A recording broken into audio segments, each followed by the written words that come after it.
चाय वाले बाबू तुझे चाय लेके डूबेगी, चाय वाले बाबू तुझे चाय लेके डूबेगी, चाय से बचोगे तो गाय लेके डूबेगी।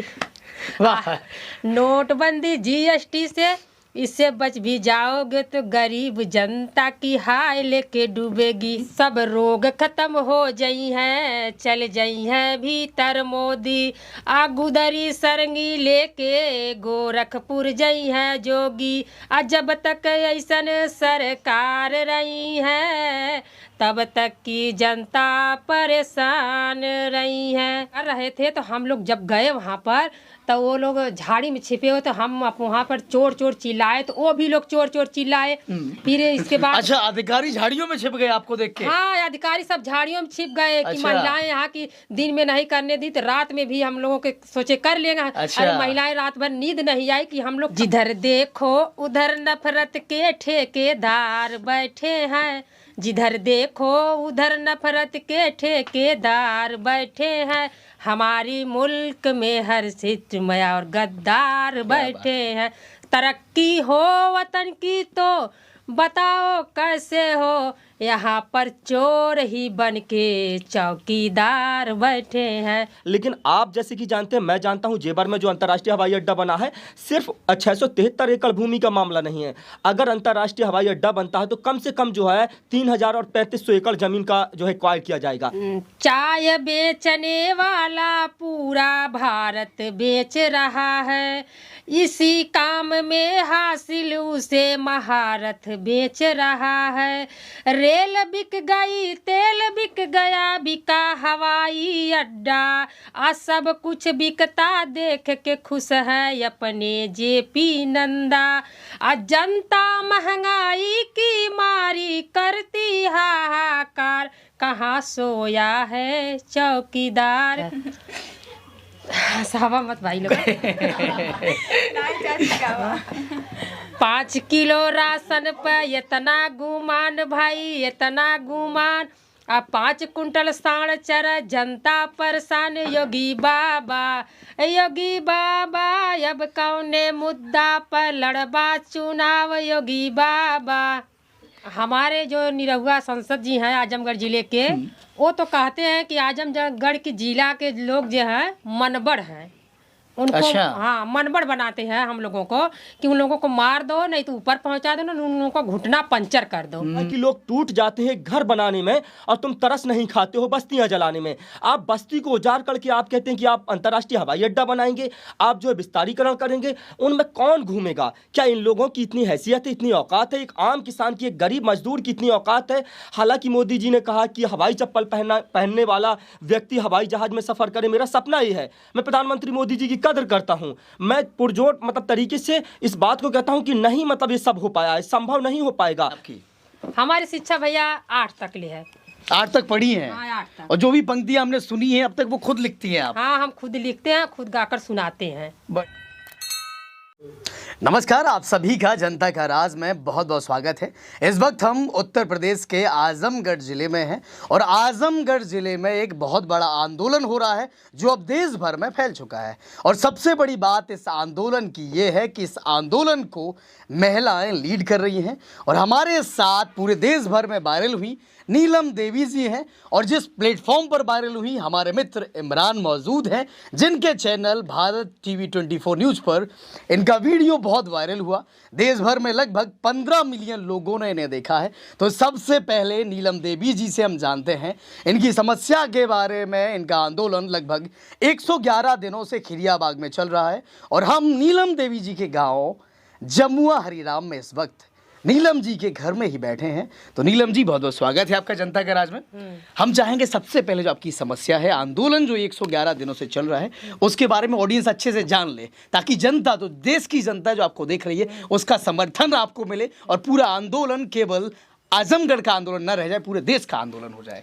तो ऐसा ना भैया ना कि हमारे लोगन की बात 12 अक्टूबर के सब दिन में आयल ना बिना नोटिफिकेशन के सर्वे करा, तो हमारे गांव की महिलाओं ने उन्होंने सर्वे करने नहीं दिया। शासन प्रशासन तहसील सगड़ी से एसडीएम सब वापस चले गए। फिर उसी रात 13 अक्टूबर की रात, फिर रात में पूरा सगड़ी तहसील से एसडीएम के साथ पूरा प्रशासन सर्वे करने के लिए हमारे गांव के बगल में आए। हम सभी महिलाएं 10-12 लोग वहां पर गई। हम लोग अपनी ज़मीन मकान नापने के लिए उनको मना किया कि हम लोग अपनी ज़मीन मकान नहीं आप लोगों को नापने देंगे। हमारे पुरखों ने कितनी उतवा से बनाया है, इस तरह हम थोड़ा अपना ज़मीन मकान जाने देंगे। बिल्कुल। फिर इसके बाद वहाँ सब सर्वे कर रहे थे, तो हम लोग जब गए वहाँ पर तो वो लोग झाड़ी में छिपे हुए, तो हम वहाँ पर चोर चोर चिल्लाए, तो वो भी लोग चोर चोर चिल्लाए। फिर इसके बाद अच्छा, अधिकारी झाड़ियों में छिप गए आपको देख के? हाँ, अधिकारी सब झाड़ियों में छिप गए कि अच्छा। महिलाएं यहाँ की दिन में नहीं करने दी, तो रात में भी हम लोगों के सोचे कर लेंगे। अच्छा। अरे महिलाएं रात भर नींद नहीं आई कि हम लोग कहाँ जाएंगे, सरकार उजाड़ देगी तो हम लोग कहाँ जाएंगे। तो हम लोगों ने चोर चोर जब चिल्लाए तो वहाँ से शासन प्रशासन सब बारी बारी से बाहर निकलने लगे। और कितने लोगों को, हमारी माताओं बहनों को उन्होंने डंडे से मारा पीटा। हमारे एक बुजुर्ग थे, उनको मार दिए, उसको उनका हाथ फ्रैक्चर हो गया, अभी उनको दवाई चल रही। हमारी माता एक है, उनको मार दिया, अभी उनको भी दवाई चल रही है। तो सरकार हम लोगों के साथ प्रशासन इतना अभद्र व्यवहार की, भद्दी गाड़ी हम लोगों को दी, फिर भी हम लोग अपनी ज़मीन मकान से उन लोगों से पीछे नहीं हटे। डट कर सामना किए और खदेड़ कर ले जाकर सड़क के किनारे कर दिए हम लोग। बढ़िया। हाँ, तो 111 दिन लगभग हो चुके। हम फिर से आपको बता दें कि यहाँ पर एयरपोर्ट का मामला है, जहाँ 2005 में एक हवाई पट्टी हुआ करती थी। 2018 में योगी जी ने यहाँ पर बजट लाकर एयरपोर्ट बनवाया, जिसका विस्तारण हो रहा है। और हम आपको बता दें क्यों आंदोलन हो रहा है। सबसे पहले हम बात करते हैं भूमि अधिग्रहण कानून 1894 की, जिसके तहत अगर किसी सार्वजनिक काम के लिए ज़मीनें लेनी है तो कम से कम 80% किसानों की मंजूरी ज़रूरी होती है। लेकिन यहाँ पर खिरियाबाग के आंदोलन में किसानों की ज़मीन ज़बरदस्ती ली जा रही है। इस वजह से किसान लगातार आंदोलन कर रहे हैं। हमारे साथी इमरान हमारे साथ मौजूद है और हम इमरान जी से बातचीत करो। उससे पहले आपको बता दें कि इनका भारत टीवी 24 न्यूज़ नाम का चैनल है और हमेशा ये गरीबों की, मजदूरों की, अपने जैसे आम किसानों की लड़ाई लड़ते रहते हैं। हम लोग भी एक किसान परिवार से बिलोंग करते हैं, तो इनके चैनल को ज़रूर सब्सक्राइब करिएगा ताकि हम लोगों के हाथ मजबूत और मजबूती के साथ अपने जैसे आम लोगों की आवाज़ें उठाते रहें। तो इमरान जी, आपका भी स्वागत है जनता के राज में। आपका भी बहुत बहुत साधुवाद, बहुत बहुत स्वागत। आप बुंदेलखंड से लगभग 700-800 किलोमीटर का सफ़र करके आप जो है आजमगढ़ पहुँचे, खिरियाबाग पहुँचे, आप इन किसानों का दर्द दिखाने के लिए पहुँचे। जनता की राज की जो तमाम जो टीम है, समस्त टीम को बहुत बहुत साधुवाद, बहुत बहुत बधाई। आप बेसिकली बहुत अच्छा काम कर रहे हैं। देश में, प्रदेश में, तमाम राज्यों में घूम करके जनता का राज की जो टीम है, बेसिक आपने जो है बुंदेलखंड में इस पत्रकारिता की परिभाषा को बदलने का काम किया है। राघवेंद्र जी, मुझे बहुत बेहद खुशी है कि आज आप जो है किसानों की आवाज़ को उठाने के लिए बुंदेलखंड से चल करके यहाँ तक पहुँचे हैं। बिल्कुल इमरान जी, हमें नीलम जी ने और आप ही ने बुलाया है। नीलम जी कमाल का गाती हैं, आपको सुनाएंगे, क्योंकि इतनी दूर हम इनके मुद्दों को कवर करने, साथ ही साथ इनके जो शब्द हैं उनको सुनने आए हैं, इनकी समस्या से आपको अवगत कराने आए। हाय इमरान जी, अब मुद्दे को दोबारा, आप बहुत दिनों से यहाँ पर रुके हुए हैं। अब मुद्दा ये है कि जिस तरह से आपने दर्शकों को बताया ही है कि 2005 में यहाँ पर हवाई पट्टी का निर्माण होता है और उसके बाद 2018 में योगी सरकार यहाँ पर एयरपोर्ट बनाती है। लेकिन अब अंतर्राष्ट्रीय हवाई अड्डा बनाने के नाम पर जो सरकार कह रही है कि उसका विस्तारीकरण किया जाएगा। जब अंतर्राष्ट्रीय हवाई अड्डे की बात होती है तो हम जैसे आपने 1894 के जिस मतलब भूमि अधिग्रहण बिल का जिक्र किया, मैं उसमें जो है थोड़ा और जोड़ना चाहूँगा। 2013 में एक जो है बिल आता है, भूमि अधिग्रहण बिल था, यूपीए की सरकार उसको लेकर के आती है। भट्टा परसौल में एक बहुत बड़ा हंगामा हुआ था, जब बहुत बड़ा गुर्जर आंदोलन हुआ, वहाँ पर लोगों की ज़मीन का अधिग्रहण किया। उसके बाद जो अधिग्रहण बिल आया उसमें भी यही था कि 75 से 80% जो सहमति है, अगर गांव के लोग सहमत नहीं है तो आप उस भूमि का एक्वायर नहीं कर सकते, चाहे वो सरकारी काम के लिए हो या प्राइवेट जो है काम के लिए हो। यहाँ पर लगातार जो किसान है वो पिछले 109 दिन से 10 दिन से लगातार अपनी ज़मीन का जो है घर मकान बचाने को लेकर के लड़ाई लड़ रहे हैं। सरकार जो है पूरी तरह से ये कह रही है कि हम विस्तारीकरण करेंगे, लेकिन अभी तक नोटिफिकेशन ये है कि 673 एकड़ भूमि का जो है अधिग्रहण किया जाएगा। पहले फेस में जो है लगभग 350 एकड़, फिर उसके बाद जो है 350 एकड़ भूमि का अधिग्रहण किया जाएगा। लेकिन आप जैसे कि जानते हैं, मैं जानता हूं जेवर में जो अंतर्राष्ट्रीय हवाई अड्डा बना है सिर्फ 673 एकड़ भूमि का मामला नहीं है। अगर अंतर्राष्ट्रीय हवाई अड्डा बनता है तो कम से कम जो है 3000 और 3500 एकड़ जमीन का जो है एक्वायर किया जाएगा। लेकिन इसमें 10 से 12 जो ग्राम सभाएं जो अपने आप में स्वतंत्र होती हैं, उन 10-12 ग्राम सभाओं और उसमें तमाम मौजे जुड़े हुए हैं, लगभग 35 से 40 हजार लोगों का विस्थापन होगा। राघवेंद्र जी, आप ये समझिए समझिए कि वो 35 से 40 हजार लोग जिन्होंने जो है बचपन अपना गुजारा है, 80 साल की अम्मा यहाँ पर लेटी हैं, 80-85 साल की इनका बचपन यहाँ पर गुजारा है, इन लोगों के घर मकान तोड़े जाएंगे, इनको जो है विस्थापन किया जाएगा। ये कहाँ जाएंगे सरकार इसकी गारंटी नहीं लेगी, लेकिन ये अपनों से बिछड़ जाएंगे। तो किसी ने कहा कि लोग टूट जाते हैं घर बनाने में और तुम तरस नहीं खाते हो बस्तियां जलाने में। आप बस्ती को उजाड़ करके आप कहते हैं कि आप अंतर्राष्ट्रीय हवाई अड्डा बनाएंगे, आप जो है विस्तारीकरण करेंगे, उनमें कौन घूमेगा? क्या इन लोगों की इतनी हैसियत है, इतनी औकात है? एक आम किसान की, एक गरीब मजदूर की इतनी औकात है? हालांकि मोदी जी ने कहा कि हवाई चप्पल पहनने वाला व्यक्ति हवाई जहाज में सफर करे, मेरा सपना ये है। मैं प्रधानमंत्री मोदी जी की कदर करता हूं, मैं पुरजोर तरीके से इस बात को कहता हूं कि नहीं, ये सब हो पाया है, संभव नहीं हो पाएगा। जिसकी जमीन, मुझे पता है कई लोगों को जो है मुआवजा दिया गया, आप सर्किल रेट से ज्यादा मुआवजा देंगे, लेकिन जब उनकी जमीन उनसे छीन ली जाती है तो एक दिन जो है एक नियत टाइम पे वो मुआवजा खत्म हो जाएगा, वो लोग परेशान हो जाएंगे, उनके पास जो है रोजगार का साधन नहीं होगा। ये लोग कैसे करेंगे? अगर इनकी सहमति नहीं है तो सरकार को ये मान लेना चाहिए कि अगर गांव वाले सहमत नहीं है, ग्राम प्रधानों को आप परेशान कर रहे हैं, ग्राम प्रधानों को डर दिखाया जा रहा है, कोटेदारों को डर दिखाया जा रहा है। मैं लगभग लंबे समय से इस आंदोलन को जो है कवर कर रहा हूं, मैं देख रहा हूं कि किस तरह से ये लोग, ये महिलाएं, ये महिला शक्ति जिसकी बात करते हैं नरेंद्र मोदी जी, जिसकी बात करती है भारतीय जनता पार्टी, कहते कि बेटी बचाओ बेटी पढ़ाओ, वही बेटियां लगातार जो है शासन प्रशासन उन पर लाठियां बरसा रहा है। जिन महिलाओं के सम्मान में भारतीय जनता पार्टी मैदान में इस तरह के नारे दिए जाते हैं, उन्हीं महिलाओं के ऊपर भारतीय जनता पार्टी का जो शासन प्रशासन है वो लाठियां बरसाता है। 12 बजे रात में आकर के जमीन का सर्वे किया जाता है। पता है ऐसे ऐसे जो है सरकार चलाएंगे आप। डीएम कहता है कि आपकी बिना सहमति के, डीएम जो है जिले का सबसे बड़ा होता है, आईएएस डीएम ये कहता है कि आपकी बिना सहमति के आपकी जमीन नहीं ली जाएगी। जब किसान बार बार इस बात को कह चुके हैं कि हमारी सहमति नहीं है, हमको जमीन देना नहीं है, बार बार आप बात के लिए बुला रहे हैं, आप बार बार दबाव डाल रहे हैं। आप एक तरफ कहते हैं आपकी बिना सहमति के, दूसरी तरफ आप ग्राम प्रधानों को दबाव डाल रहे हैं, ग्राम प्रधानों को नोटिस दिया जा रहा है, बाकायदा कोटेदारों को नोटिस दिया जा रहा है। तो ये कौन सा जो है रवैया है? इस तरह से योगी सरकार कहते हैं कि हम जो है सूबे को बहुत बढ़िया बना देंगे, हम उत्तर प्रदेश को, अपराध मुक्त उत्तर प्रदेश का सपना जो है आप करते हैं, लेकिन ये जो है भय के साए में जी रहे हैं पूरे किसान। तो इन किसानों की जो समस्याएं हैं, ये किसान अगर अपनी जमीन नहीं देना चाहते हैं राघवेंद्र जी, तो किसी भी सरकार के पास इतना पावर नहीं है कि आप उनकी बिना मर्जी के, उनकी बिना सहमति के आप उनकी जमीन छीन लें। ये किसान लगातार कह रहे हैं कि हमको जमीन नहीं देना है और हमको आपका मुआवजा भी नहीं चाहिए। जब उनको मुआवजा आपका नहीं चाहिए तो सरकार को मान लेना चाहिए कि यहाँ पर एयरपोर्ट की जरूरत नहीं है, यहाँ पर जरूरत स्कूल कॉलेज की है, अस्पतालों की है, यहाँ पर सड़कों की। आप देखेंगे तो गांवों में टूटी सड़कें पड़ी हैं। जो बुनियादी समस्याएं हैं, जो मूलभूत समस्याएं हैं, उन समस्याओं की तरफ सरकार का ध्यान आकर्षित नहीं होता है, सरकार उनकी तरफ देखना नहीं चाहती है। यही समस्या है कि आप जो है अपना एयरपोर्ट वापस लीजिए, क्योंकि मैं बता दूं, बनारस अगर आप जाएंगे 100 किलोमीटर की डिस्टेंस में बनारस है, वहां पर जो है हवाई अड्डा है। फैजाबाद आप जाएंगे हवाई अड्डा है, कुशीनगर में अंतर्राष्ट्रीय हवाई अड्डा है, गोरखपुर में हवाई अड्डा है। कहां हवाई अड्डे की जरूरत है? और अगर हमको कहीं विदेश जाना है तो हमको तो दिल्ली, मुंबई, कोलकाता, चेन्नई जाना ही पड़ेगा। बताइए कुशीनगर में कितने आपने जो है वहाँ पर प्लेन उतारे हैं, कितने जो अंतर्राष्ट्रीय फ्लाइट वहाँ पर उतरी हैं? नहीं उतरी हैं। लेकिन आपको जो है आजमगढ़ की किसानों की जो ज़मीन है, मैं ये कहूँ एज पत्रकार मुझे नहीं कहना चाहिए, लेकिन मैं जिस तरह से देखता हूँ, क्योंकि मैं लोकतंत्र का जो है चौथा स्तंभ का एक छोटा सा सिपाही हूं, और मैं अपनी बात को कह देना चाहता हूं कि सरकार पूंजीपतियों की सरकार है। अंबानी अडानी को इसको उपहार स्वरूप भेंट करना चाहती है। ये किसानों की जो है कीमती जमीन को और अंबानी अडानी को देना चाहती है। जिस तरह से सारे प्लेटफॉर्म का निजीकरण किया जा रहा है, ट्रेनों का निजीकरण किया जा रहा है, अंतर्राष्ट्रीय हवाई अड्डों का और जो है तमाम चीज़ों का निजीकरण किया जा रहा है, ये भी जो है अभी आपको बता दूं 9 या 10 तारीख को इन्वेस्टर सबमिट है। योगी जी जो है जा रहे हैं, महाराष्ट्र जा रहे हैं, भीख मांग रहे हैं उन पूंजीपतियों से, उद्योगपतियों से, कह रहे हैं कि आइए आप जो इन्वेस्ट करिए उत्तर प्रदेश में, आइए इन्वेस्ट करिए, ताकि किसानों की जो भूमि है, अब नज़र इनकी ज़मीन पर है, क्योंकि अब सब कुछ जो है उत्तर प्रदेश से या देश से आप बेचते जा रहे हैं, अब आपकी नज़र ज़मीन पर है।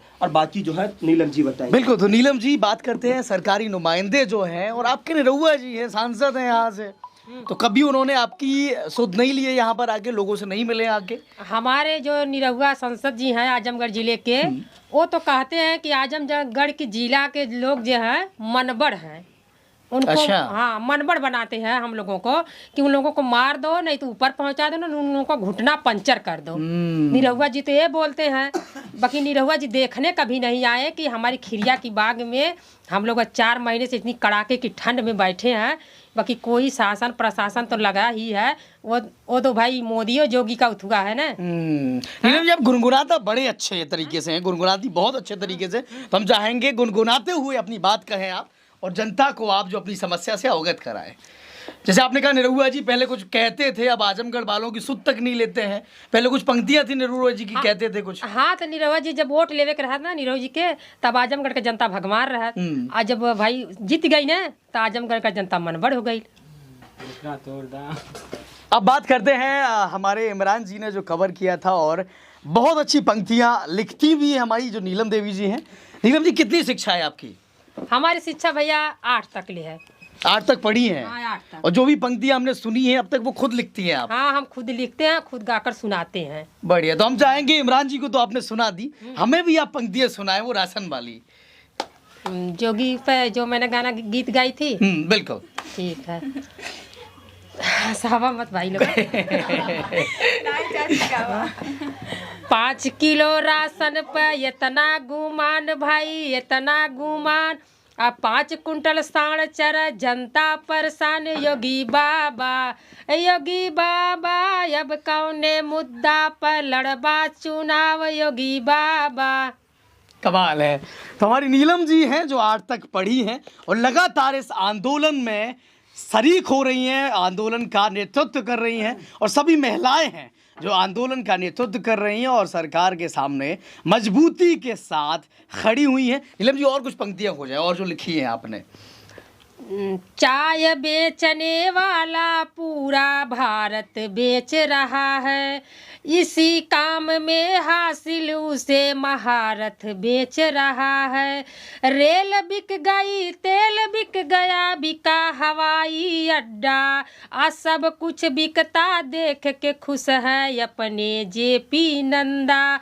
जनता महंगाई की मारी करती हाहाकार। कहाँ सोया है चौकीदार, कहाँ सोया है चौकीदार।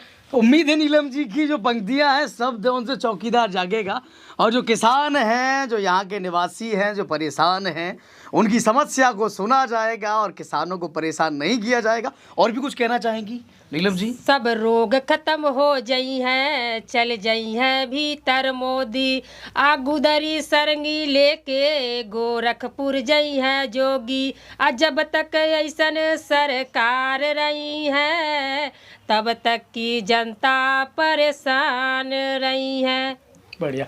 ये बताइए नीलम जी, अभी 2024 में चुनाव भी है, तो मान लीजिए सरकार आपकी बात नहीं सुनती है, 2024 में क्या होगा फिर? आपके आजमगढ़ वासी क्या मन बना के बैठे हैं अभी से? हमारे आजमगढ़ के आज हमारे गांव की 8 गांव 10 गांव की जमीनें जो जा रही है, तो हमारी जनता इतनी उदास बैठी है कि अब कोई भी पार्टी का नेता आए, चाहे सपा चाहे भाजपा चाहे कोई भी आए, हम लोगों को जब तक यहाँ पर से कोई अपना वो मास्टर प्लान जो बना है यहाँ पे एयरपोर्ट बनाने का, जब तक वह वापस नहीं ले रहा, कोई भी आए, हम लोगों उसको गाँव में घुसने नहीं देंगे।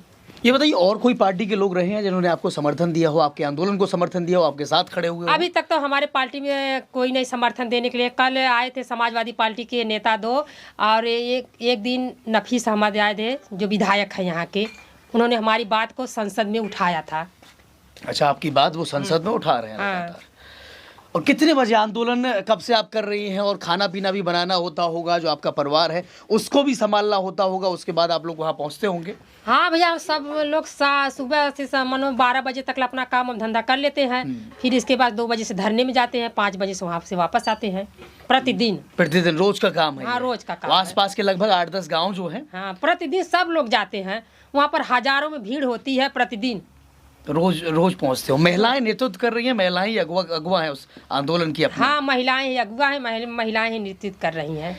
तो महिलाएं जो अपने घर को भी संभाल रही हैं और एक बहुत ही बड़े मुद्दे पर लड़ाई भी लड़ रही हैं। उम्मीद है प्रशासन जागेगा, सरकार जागेगी और इनकी समस्या का समाधान होगा। हाँ इमरान जी। हाँ, मैं ये कहना चाहता हूँ राघवेंद्र जी, जिस तरह से बताया, हालांकि देखिए सरकार जो होती है, सरकार को अंकुश लगाने के लिए विपक्ष होता है। अगर विपक्ष जो है नाकारा और निकम्मा निकल जाए ना, क्योंकि ये वही आजमगढ़ है जिसे नेताजी मुलायम सिंह यादव से लेकर के जो नेता प्रतिपक्ष अखिलेश यादव हैं, धर्मेंद्र यादव हैं, सबको इस आजमगढ़ ने जो है अपने सर आंखों पर बिठाया है।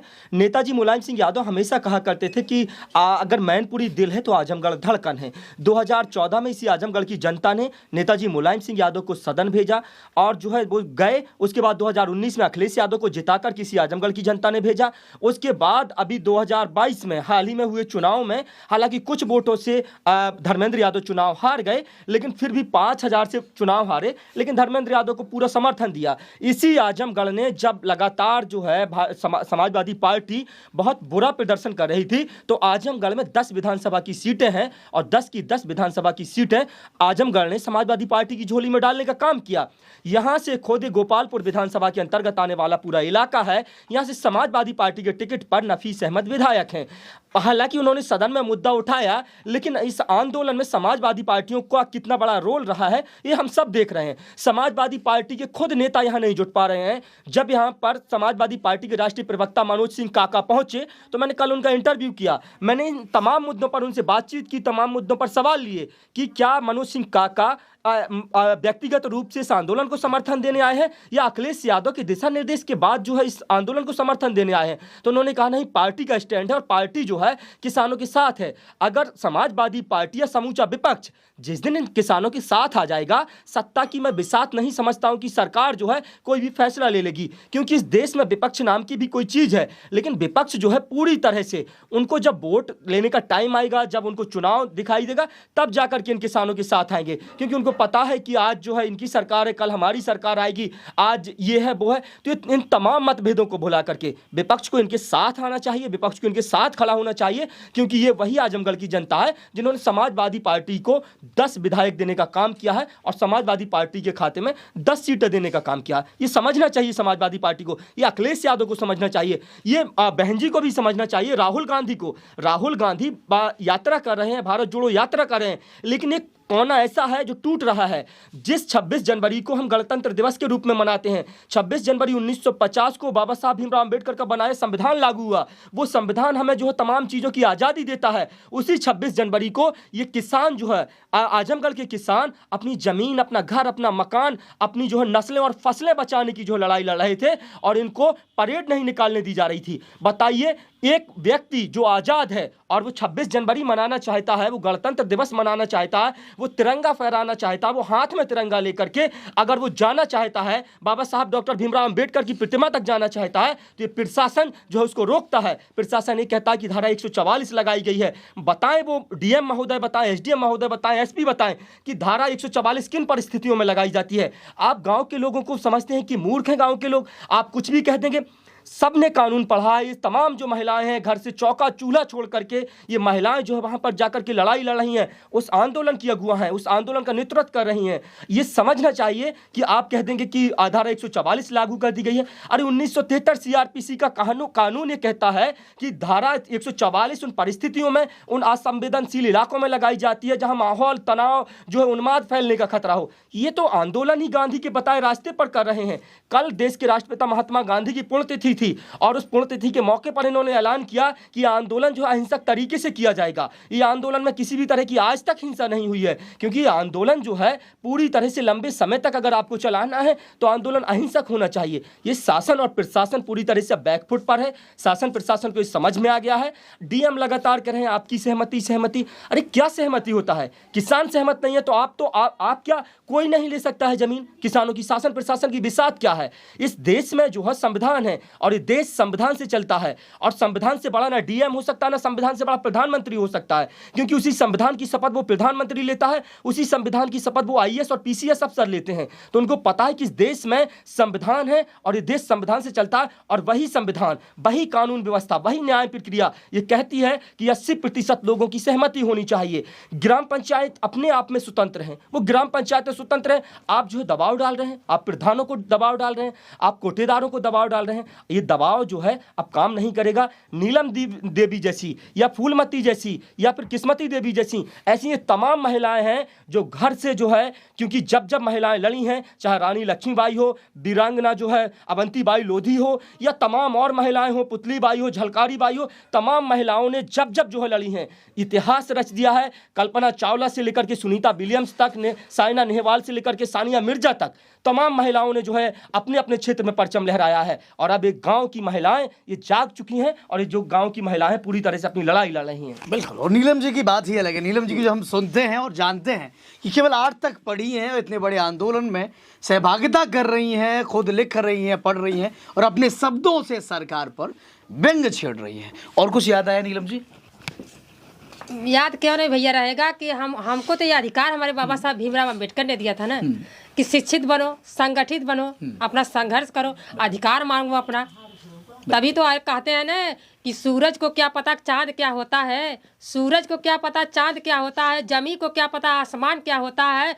अरे जो जिंदगी भर भगवान के नाम पर भीख मांग कर खाए उसे क्या पता भारतीय संविधान क्या होता है। क्या बात है, बहुत अच्छे, बढ़िया, तालियां होनी चाहिए यार नीलम देवी जी की इन पंक्तियों पर, बहुत खूब। हम बात करते हैं कि आपकी लिखी पंक्तियां हैं, कि बहुत सारी पंक्तियां हमने सुनी है और अभी यहाँ पर भी बैठ के आपसे लाइव सुनना चाहते हैं हम, और पंक्तियां जो आपको याद आ रही हो आपकी लिखी। सुनाओ। गाना वाली? हाँ, गाना वाली। ठीक है। जिधर देखो उधर नफरत के ठेकेदार बैठे हैं, जिधर देखो उधर नफरत के ठेकेदार बैठे हैं, हमारी मुल्क में हर सितमय और गद्दार बैठे हैं। तरक्की हो वतन की तो बताओ कैसे हो, यहाँ पर चोर ही बन के चौकीदार बैठे हैं, यहाँ पर चोर ही बन के चौकीदार बैठे हैं। बहुत बढ़िया। तो ये देखिए नीलम जी है जो लगातार अपने शब्दों से जो वाजपेयी हैं उनके सीने में गोलियां दाग रही हैं और लगातार अपनी लड़ाई लड़ रही हैं। उम्मीद है कि आपकी लड़ाई सफल होगी, आप लोग अपनी इस लड़ाई में जीतेंगे। और ये बताइएगा, एयरपोर्ट आ गया अपने यहाँ, ठीक है, एयरपोर्ट अपन लोगों को नहीं चाहिए, जितने गांववासी हैं, ग्रामवासी हैं, आसपास के गांव हैं, लेकिन और क्या सुविधाएं जो चाहिए हैं, जो ज़रूरी है, जिसकी तरफ सरकार को ध्यान देना चाहिए, आपके सांसद जी को ध्यान देना चाहिए? सरकार को अभी तो एक एयरपोर्ट बना है, अभी आज तक एक भी जहाज उस पर नहीं उड़ी है, न आई है, न गई है। अच्छा, तो, हाँ, ये 2018 से मतलब बन के तैयार हो गया जब, हाँ, अभी एक भी उड़ान यहाँ से नहीं भरी गई है, एक भी उड़ाने भाई यहाँ से नहीं भरी गए। तो और दूसरा, अंतर्राष्ट्रीय हवाई अड्डे की क्या जरूरत है? अगर सरकार को विकास ही करना है तो क्यों ना हमारे बच्चों के लिए एक अच्छा सा विद्यालय खोल दे, उसमें जो अच्छी सी शिक्षा मिल सके, हमारे माताओं बहनों के लिए कोई अच्छा सा हॉस्पिटल खुलवा दे, उसमें जो उन लोगों का अच्छे से इलाज हो सके, हमारे भाइयों के लिए एक अच्छा सा कारखाना खुलवा दे जिसमें उन लोगों को मजदूरी कर सके। है ये सरकार करे। अरे ये तो सरकार हम लोगों पर विनाश कर रही है, विकास नहीं कर रही है। बेरोजगारी को लेकर कुछ और कहना हो सरकार से, अपनी पंक्तियों में, अपने लहजे में, अपने गाने में आपको? भीख नहीं हक सरकार मांगीला, भीख नहीं हक सरकार मांगीला, बेरोजगार बानी साहब रोजगार मांगीला, बेरोजगार बानी साहब रोजगार मांगीला। बहुत अच्छे, तालियां बजा दीजिए एक बार फिर से। तो हर एक शब्द का, हर एक सवाल का एक वाजिब और पंक्तियों में लिखित जवाब हमारी नीलम देवी जी के पास है। और फिर से हम आपको कहेंगे कि यहाँ पर आके बहुत अच्छा लगा। इमरान जी, आपका भी बहुत बहुत धन्यवाद।